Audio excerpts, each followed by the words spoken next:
मोदी जी का लिफाफा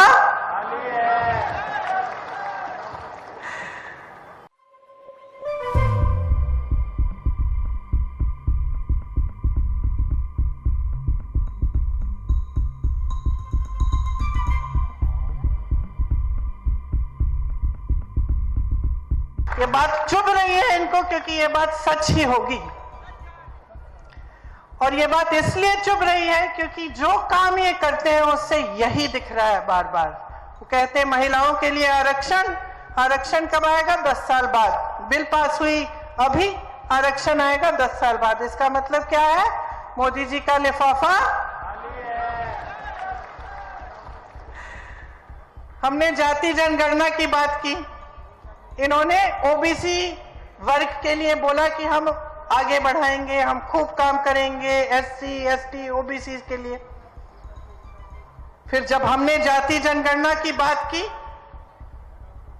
फिर से मुंह बंद, कुछ नहीं कहते।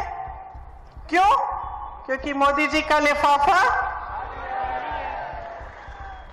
ईआरपीसी का वादा किया, 10 साल निकल गए, बनाया उन्होंने? नहीं बनाया ना। क्यों? क्योंकि मोदी जी का लिफाफा। देखिए, इनके सिर्फ खाली घोषणाएं हैं, खोखली घोषणाएं हैं, खाली लिफाफे हैं। जो भी घोषणा करते हैं उसको जमीन पे उतारते नहीं हैं। आज कांग्रेस की सारी सरकारें जितनी भी गारंटी दी हैं, जितनी घोषणाएं की हैं, आज जमीन पर उतार रही हैं। छत्तीसगढ़ को देखिए, राजस्थान को देखिए, हिमाचल प्रदेश को देखिए, कर्नाटका को देखिए। और मेरी बातों पे मत जाइए, ये नौजवान बच्चे बैठे हैं, मेरी बातों पे मत जाओ, इंटरनेट पे जाओ, देखो कि कौन से प्रदेशों में कौन सी गारंटी लागू हो रही है कि नहीं।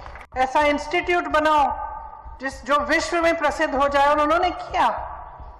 आज की सरकार को देखिए, आज की सरकार सिर्फ 2 उद्योगपतियों का प्रोत्साहन कर रही है, सिर्फ 2।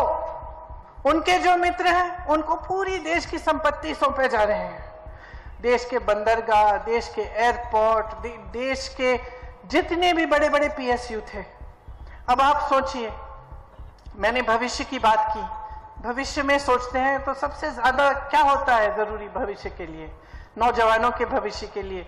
बहनें, आप यहाँ बैठी हैं, आप अपनी बेटियों को, अपने बच्चों को पढ़ाती लिखाती हैं, मेहनत करती हैं, रोज खेती में जाती हैं, मेहनत करती हैं, और उस मेहनत की कमाई से इन्हें पढ़ाती हैं। तो आप क्या उम्मीद रखती हैं इनके भविष्य के लिए? कि बड़ी होकर नौकरी मिलेगी, कमाएंगे, खुद अपना भविष्य मजबूत बनाएंगे।